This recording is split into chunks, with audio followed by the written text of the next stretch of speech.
किसी के लिए क्या ज़िंदगी बदली जाए, किसी के लिए क्या ज़िंदगी बदली जाए, चलो जीते हैं फिर उसी पुराने अंदाज में। वक्त बदलेगा तो लोग बदलते रहेंगे, वक्त बदलेगा तो लोग बदलते रहेंगे, हम कब तक बदलेंगे किसी के हिसाब से। नमस्कार, मैं पंकज गुप्ता 90.4 FM रायबरेली आप सुन रहे हैं। आप सोच रहे होंगे आज शेर व शायरी कहाँ से शुरू कर दी पंकज ने। तो अगर स्टूडियो में सामने खूबसूरत सी कविताएं लिखने वाली कल्पना अवस्थी बैठी हों तो क्यों ना हम शेर व शायरी करें। अपने आप ही मन से निकलने लगता है और कल्पना अवस्थी हमारे सामने बैठी हैं। कल्पना, स्वागत है आपका स्टूडियो में। बहुत बहुत आभार पंकज जी। कहाँ से शुरू की आपने, कल ये कैसे शौक़ लगा कि कविताएं लिखी जाए? पंकज जी, मैं बचपन से ही जब छोटी थी तो मैं तुकबंदियाँ मिलाती रहती थी, चाहे वो विद्यालयी कविताएं रही हों और या फिर मेरी कहीं पर मैंने कोई गीत सुना हो तो उसके आगे की लाइन मैं स्वतः बना करके और पिताजी को सुनाती थी। तो पापा कहा करते थे कि लगता है कि आगे चल के कवित्री ही बनेगी, ये बहुत अच्छी तुकबंदी लगा लेती है। अभी कुछ दिन पहले 15 अगस्त निकला है, क्या कुछ आपने लिखा था 15 अगस्त के लिए? जी, मैंने 15 अगस्त पे एक कविता अपनी तैयार की थी, वो मैं आपके समक्ष प्रस्तुत करना चाहूँगी। और उस कविता में मैंने तिरंगे को महत्व दिया है। हम सभी अमृत महोत्सव मना रहे हैं और उसी पर कुछ पंक्तियाँ मेरी निवेदित हैं। 3 रंग का बना तिरंगा मन में भाव जगाता है, वंदे मातरम वंदे मातरम वंदे मातरम गाता है। अग्रिम पंक्तियां हैं। हम भारतवासी दुनिया की पूजा में पूजे जाते हैं, इस पूज धरा पर जन्म लिए ये सोच के ही इतराते हैं। है खड़ा हिमालय अटल धरा पर पावन गंग की धारा है, महापुरुषों ने है जन्म लिया जिनसे फैला उजियारा है। सीता अनुसुईया सती मात दुनिया में पूजी जाती हैं, अपने सुहाग को लाने को सावित्री बन अड़ जाती हैं। है भारत का इतिहास सदा गौरव का गान सुनाता है, वंदे मातरम वंदे मातरम वंदे मातरम गाता है। अग्रिम पंक्तियां हैं। क्यों अगस्त और जनवरी में ही बस प्रेम देश पर आता है, आसमान में फहरा तिरंगा फिर सड़क पे फेंका जाता है। यह रीति तुम्हारी कैसी है, कुछ पल की जिम्मेदारी है, तुम हो भारत के रक्षक गण, तेरी ही पहरेदारी है। दूर गगन में लहराए पर मन का मान बढ़ जाता है, वंदे मातरम वंदे मातरम वंदे मातरम गाता है। कितनों ने दी है कुर्बानी, जाने कितनी दी है वीरों ने, भगवान भी भाई बने यहाँ फिर दिखे सभा में चीरों में। अब नहीं ज़रूरत है हमको कि कोई छिपकर वार करे, अब नहीं ज़रूरत है हमको कि देश में भ्रष्टाचार करे। है भारत एक अखंड अटल, हम इसकी आन दिखा देंगे। है भारत एक अखंड अटल, हम इसकी आन दिखा देंगे। काबा काशी में भेद न हो, वो हिंदुस्तान बना देंगे। हो राम के घर में ईद सदा, रहमान के घर दिवाली हो राम के घर में ईद सदा, रहमान के घर दिवाली हो। सब भला बुरा सब जाएं भूल, मन हर कटुता से खाली हो। बस प्रेम ही प्रेम के मेघ झरे, बस प्रेम ही प्रेम के मेघ झरे, मन सोच के ही इतराता है, वंदे मातरम वंदे मातरम वंदे मातरम गाता है। वंदे मातरम गाता है। साहित्यिक आंगन के इस कार्यक्रम में देशभक्ति का ये जो गीत कल्पना ने गाया है वाकई बहुत अच्छा है और एक प्रेरणा भी देता है कि हमें अपने राष्ट्र के लिए, अपने देश के लिए सभी को एक होना चाहिए। कल्पना, क्या वीर रस के साथ साथ श्रृंगार रस भी आप गाती हैं? हाँ, मैंने श्रृंगार रस की कुछ गज़लें और कुछ पंक्तियाँ, काव्य पंक्तियाँ लगभग लिखी हुई हैं, पर उनको ज़्यादा वरीयता नहीं दी मैंने अपने जीवन में। पर मैं श्रृंगार पे लिखती हूँ। जब मेरा मन करता है और मैं कुछ बदलाव चाहती हूँ तो उस वक्त मैं श्रृंगार रस की कुछ पंक्तियाँ लिखती हूँ, प्रेम पे लिखती हूँ, जो कि मेरे शौक़ में है। एक आपने लिखा था तेरे बिन जाने जा, वो बहुत फेमस हुई थी आपकी जी। और रायबरेली में युवाओं के लिए काफ़ी, वो जो है युवाओं के बीच में काफ़ी प्रसिद्ध थी वो, जी, है ना? क्या वो सुना सकती हैं आप? हाँ जी, बिल्कुल सुना सकती हूँ। वो मेरी गेय पद में है पंक्तियाँ। तेरे बिन जाने जा, तेरे बिन जाने जा कैसे रहूं न रह पाऊं, तेरे बिन जाने जा कैसे रहूं न रह पाऊं, तेरे बिन जाने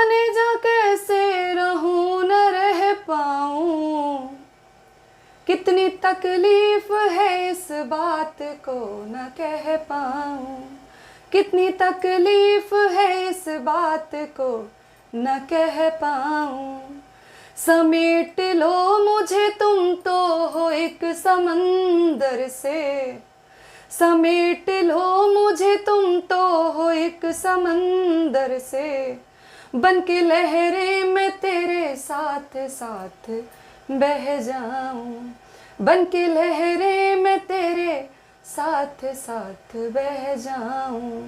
तेरे बिन जाने जा कैसे रहूं न रह पाऊं। जैसे कुमार विश्वास ने गाया था, कुछ वैसे ही अंदाज में जो है कल्पना ने युवाओं के दिलों को छूने का प्रयास किया है।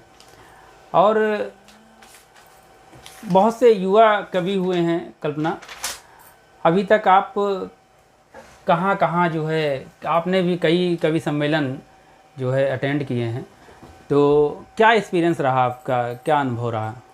देखिए पंकज जी, अनुभव ये रहा है कि मुझे बचपन से ही, मतलब जब भी कभी, चाहे वो विद्यालय का कुछ कार्यक्रम रहा हो या फिर मैं कहीं अलग गई हूँ, तो मुझे कभी डर नहीं लगा। मतलब मैं स्टेज पे जाने से कभी नहीं डरी। तो एक सबसे जो ज़रूरी चीज़ होती है आपके किसी कविता को प्रस्तुत करने में या कहीं पर जा कर के अपने कार्यक्रम में हिस्सेदारी करने में, वो आपका सकारात्मकता से भरा हुआ और आपके अंदर का जो विश्वास है, आत्मविश्वास, वो कहीं भी कमज़ोर नहीं होना चाहिए। तो आप अपनी जो प्रस्तुति है वो बहुत प्रभावशाली दे सकते हैं।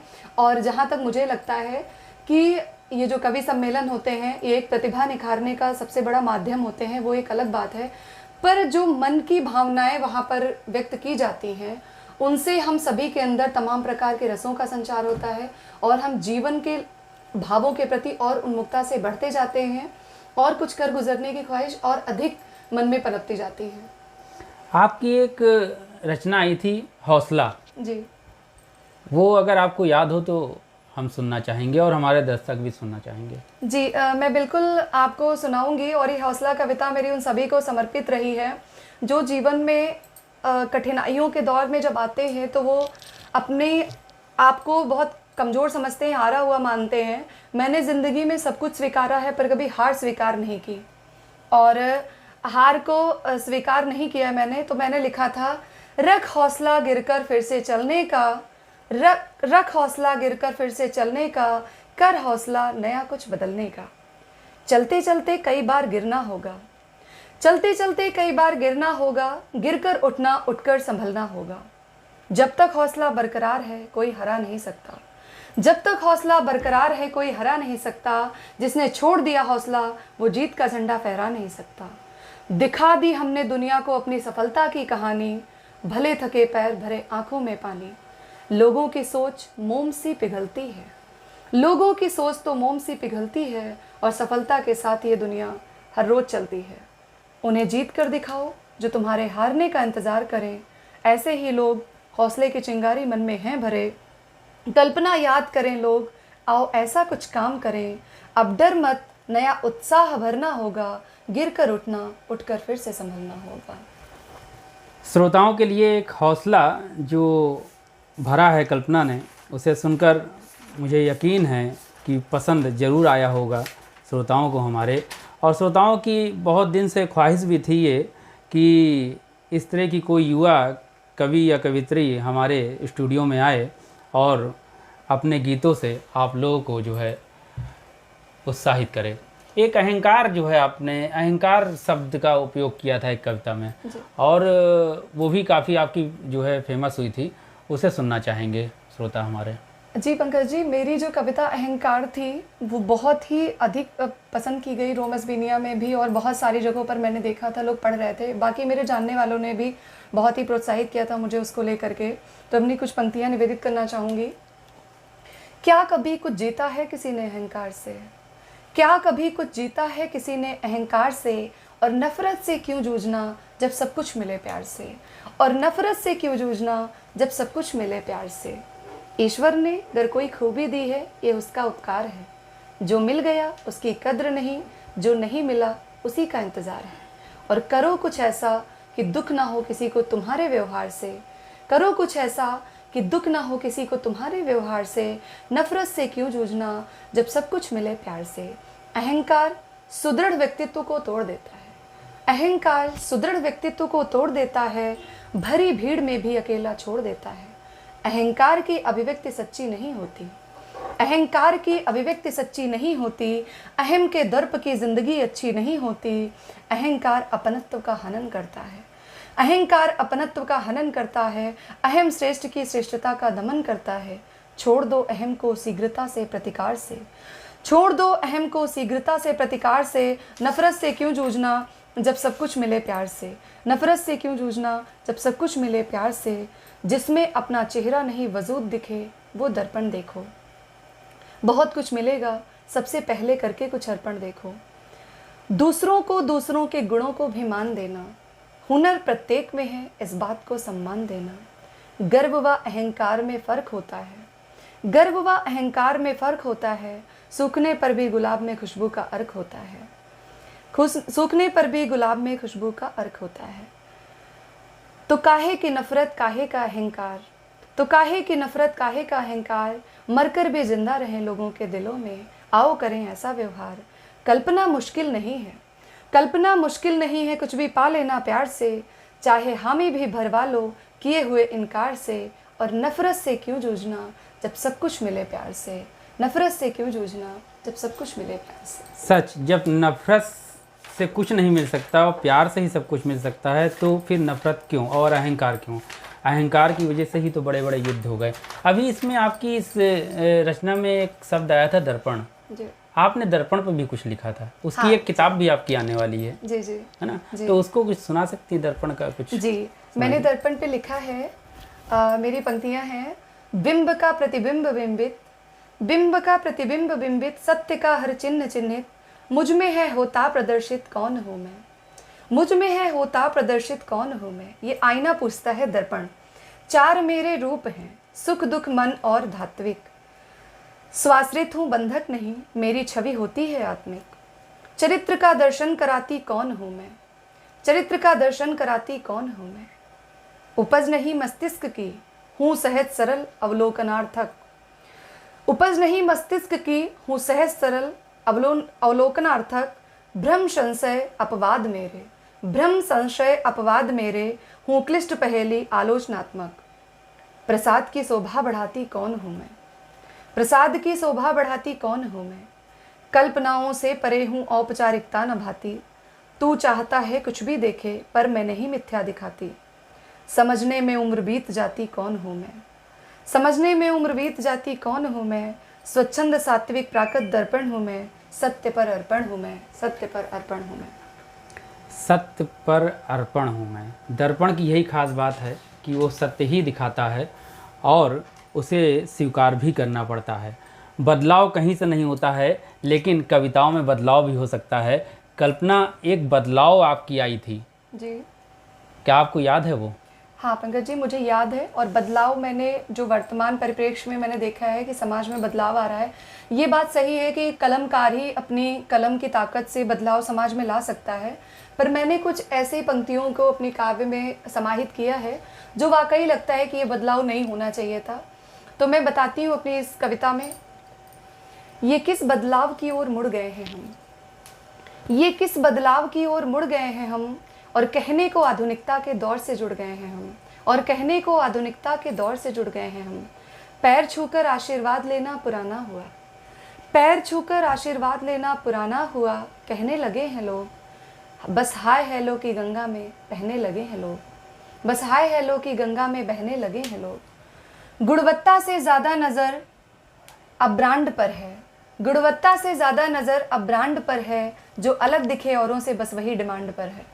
दातून करने वाले चना चबाते थे, पीकर कुएं का पानी 100 साल तक जी जाते थे। प्यूरीफायर का पानी हम पीते हैं, फिर भी एक नई बीमारी के साथ हर रोज़ जीते हैं।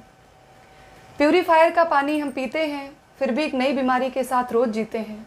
जाने अब एक ऐसी परंपरा से जुड़ गए हैं हम, ये किस बदलते युग की ओर मुड़ गए हैं हम। भटक गए हैं फैशन के चकाचौंध भरे बाजार में, भटक गए हैं फैशन के चकाचौंध भरे बाजार में।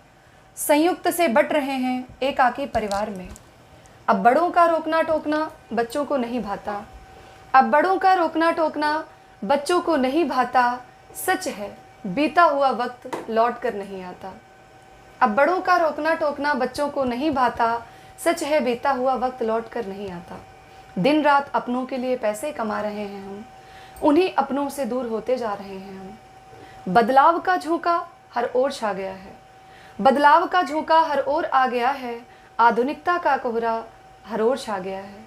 कल्पना ये कैसे बंधनों से जुड़ रहे हैं हम, और ये किस बदलाव की ओर मुड़ रहे हैं हम। गुड़ रोटी खाकर पूरा दिन काम करते थे लोग, खेत घर सब संभाल भी न थकते थे लोग। बदलाव की ठिठुरन से कांप रहे हैं, प्रोटीन विटामिन खाकर भी हाँप रहे हैं। मांग में सिंदूर माथे पर बिंदी आंचल सिर पर रखती थी, मांग में सिंदूर माथे पर बिंदी आंचल सिर पर रखती थी, साधारण सी साड़ी में भी नारी बला की खूबसूरत दिखती थी। ये भी तो देखो पैमाना बदल गया, ये भी तो देखो पैमाना बदल गया, कितनी तेजी से ये जमाना बदल गया। स्कूल से आकर बस खेलने भाग जाना, बाग में घूमने के लिए सुबह ही जाग जाना। वो दोस्त वो खेल वो गलियां याद आती हैं, मोबाइल पर गेम खेलकर बचपन की यादें गुजर जाती हैं। अपना टिफिन बचाकर दोस्तों का खाना, एक दूसरे को चिढ़ाकर हंसते हुए भाग जाना। नहीं रहा अब वैसा कुछ, नहीं रहा अब वैसा कुछ, ये सोच कर कुड़ रहे हैं हम। आखिर ये किस बदलाव की ओर मुड़ रहे हैं हम, ये किस बदलाव की ओर मुड़ रहे हैं। भारतीय संस्कृति को वास्तव में छोड़ते जा रहे हैं और हाय हलो की तरफ बढ़ते जा रहे हैं। इसी का कारण है कि आपने जो इस रचना में बताया है कि वास्तव में जो पुराने लोग थे वो आज भी वैसे ही हैं और नए लोग फिल्टर का पानी पीकर भी बीमार हो रहे हैं। जी पंकज जी, बिल्कुल बहुत अच्छा बताया आपने। जी। अच्छा, श्रोताओं की एक मांग ये भी है कि आप कुछ अपने जीवन का एक्सपीरियंस बताएं कि कहीं आप जब लिखने लगी, आप जाने लगी, तो कहीं से कहीं कोई रुकावट, परिवार से कोई रुकावट, कुछ ऐसा कोई? देखिए, मुझे शौक़ तो मैं जो काव्य पंक्तियाँ लिखती थी उनको तो मिला लेती थी तुकबंदी, पर तब किसी भी तरह का कोई नहीं आया। फिर मेरी शादी 2011 में हुई और शादी के बाद जब मैं ससुराल आई तो मैंने धीरे धीरे करके अपने इस शौक़ को, मतलब मुझे लिखना ही बहुत वो लगता था, तो मैंने कुछ एक पंक्तियों को, कविताओं को अपनी डायरी में लिखना शुरू किया। तो चूंकि मैं अभी भी एक विद्यार्थी ही हूँ, मैं भी अपनी शिक्षा की ओर मेरी पढ़ाई चली रही है, तो मेरे पति को लगता था, मेरे हस्बैंड को, कि ये कविताएं कहीं ऐसा ना हो कि जीवन की इसकी रुकावट बन जाएं, क्योंकि वो जानते थे कि पढ़ती भी है बहुत ज़्यादा और ऐसा ना हो कि बिल्कुल ये रुकती चली जाए और इसकी पढ़ाई में व्यवधान बने। तो वो कहते थे ठीक है कविताएं तुम लिखती हो, पर अपनी पढ़ाई के बीच में इन कविताओं को मत आने दो, और ठीक है उतना ज़्यादा नहीं करना है, बहुत फेमस नहीं होना है। तो मैंने कुछ दिन अपने काव्य को रोक दिया, बिल्कुल लिखना बंद कर दिया कि मतलब उनको ये नहीं था कि पसंद नहीं था, पढ़ाई में रुकावट ना बने, ऐसा था। फिर मुझे धीरे धीरे करके 2019 में मैंने एक कविता लिखी थी, ज़िंदगी। और मैं लगभग जब मेरे मन में कोई भावना या वेदना वैसी होती थी तो मैं अपनी काव्य पंक्तियों के माध्यम से उकेरती थी। और चंडीगढ़ यूनिवर्सिटी में डॉक्टर वधान जी हैं, डॉक्टर वधान जी ने एक बार मुझसे कहा कि मैंने अपनी एक कविता उनको भेजी और उन्होंने कहा कि क्या लिखती हो तुम, सरल सहज रूप से भी कोई समझ सकता है कि ये किसी ने लिखा है, बहुत बढ़िया, तुम्हारा जो काव्य है बहुत अच्छा है, तो तुम क्यों इसको कहीं छपवाती नहीं हो। तो मैंने कहा सर बस लिखने का शौक़ है, मैं लिखती हूँ, कभी ऐसा मंच मिला नहीं मुझे कि जो मुझे आगे ले जाए। उसके बाद 2021 में मुझे हिंदी रचनाकार ग्रुप, जो हम जैसे ही लेखकों का, कवियों का मार्गदर्शन करने के लिए बनाया गया, और उसके संयोजक, कार्यक्रम में करने वाले पंकज जी, आपका स्वयं ही बहुत बड़ा योगदान रहा है मेरे इस सफ़र में। अभिमन्यु भैया और पुष्पा दीदी, इन सब के मार्गदर्शन से ही मैं यहाँ पर आई हूँ, पहुँची हूँ। तो मैंने जब मुझे हिंदी रचनाकार ग्रुप मिला तो मुझे किसी के माध्यम से ही पता चला, पंकज जी के द्वारा, कि वो जो लिखने वाले होते हैं उनको एक नया रास्ता दिखाते हैं। तो मैंने अपनी कुछ पंक्तियाँ हिंदी रचनाकार ग्रुप में भेजी। और फिर वहीं से मेरे सफ़र का एक पहचान, जो कल्पना कहीं गुमनाम थी, हिंदी रचनाकार ने वो विशिष्ट पहचान दी। और मुझे प्रेरणा देते रहे डॉक्टर संतलाल जी, पुष्पा दीदी, डॉक्टर वैशाली चंद्रा मैम, अभिमन्यु भैया, पंकज जी, और बहुत सारी मेरे काव्य को उन्होंने पूरा देश विदेश तक मेरी काव्य पंक्तियाँ पहुँची, और मैं धीरे धीरे करके एक गुमनामी से कल्पनावस्थी एक पहचान बनती चली गई, और आज आप सबके समक्ष वो परिणाम है। तो मैं सबसे पहले आभार व्यक्त करती हूँ अपने जीवन में जुड़े हुए उन सभी लोगों का जिन्होंने मुझे मेरे काव्य, मेरी लेखनी के माध्यम से एक पहचान दी। और जहाँ तक मुझे लगता है कि आपकी लेखनी आपके व्यक्तित्व को बयां करती है। आपके अंदर अगर कुछ भी बदलाव लाने जैसा है तो आप कलम से बदलाव ला सकते हैं। तो बाकी मेरे जीवन में कभी रुकावट नहीं आई। फिर मेरे पति ने भी ये स्वीकार किया, और उन्होंने फिर मुझे कभी रोका नहीं कि तुम मत लिखो बस परीक्षाओं के दौरान। बाकी मैं लिखती रही, और शायद मेरा ये जो सफ़र है वो मेरे जीवन के अंतिम क्षण तक चलेगा कि मैं लिखती रहूँ।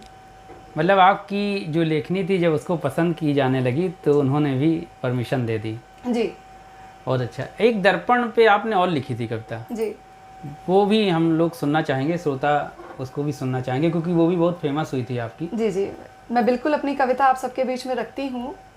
सजाती रही हूँ सभी के ही मन का, सजाती रही हूँ सभी के ही मन का, यही जिंदगी का समर्पण रहा है। गढ़े गीत में साज भरने की कोशिश में हर तार का बोल अर्पण रहा है। गढ़े गीत में साज भरने की कोशिश में हर ताल का बोल अर्पण रहा है। भरे सिंधु में ले उतर आई हूँ मैं, ये कश्ती कभी डगमगाने लगी है। मिलेगा किनारा भला किस तरह अब, ये आंखें मेरी भरभराने लगी हैं। उतर आई हैं फिर दुआएं मलय सी, उतर आई हैं फिर दुआएं मलय सी, बदला हुआ सब सुखद क्षण रहा है। सजाती रही हूँ सभी के ही मन का, यही जिंदगी का समर्पण रहा है। कदम बढ़ रहे हैं अनवरत दिशा में, दिशाहीन लेकिन न पथ होने देना। कदम बढ़ रहे हैं अनवरत दिशा में, दिशाहीन लेकिन न पथ होने देना। निर्देश देना मेरे मन को छूकर, अनुबंध मन का सजर होने देना। छवि हो या छाया उतारा हृदय में, छवि हो या छाया उतारा हृदय में, मेरी कल्पना का ये दर्पण रहा है। सजाती रही हूँ सभी के ही मन का, और यही जिंदगी का समर्पण रहा है। यही जिंदगी का समर्पण रहा है। यही ज़िंदगी का समर्पण रहा है। तो श्रोताओं, आपने सुना 90.4 FM रेडियो रायबरेली में कल्पना अवस्थी को साहित्यिक मंच पर आज, और इसी तरह हम आपका मनोरंजन करते रहेंगे और नए नए कवियों को स्टूडियो में बुलाते रहेंगे। एक कुछ लाइनों के साथ मैं आपको छोड़ के जाता हूँ, सुनहरे गीतों के साथ। खुददारी बेचकर किसी का एहसान मत लेना, खुददारी बेचकर किसी का एहसान मत लेना, नहीं उसकी बेरुखी तुम्हें जलील कर जाएगी, और वो तौलेगा तुम्हें उसी तराजू में जिस तराजू में बेईमानी तौली जाएगी, जिस तराजू में बेईमानी तौली जाएगी। तो हम फिर मिलेंगे आगे किसी एक और नए साहित्य, नई कवित्री या कवित के साथ। तब तक के लिए नमस्कार।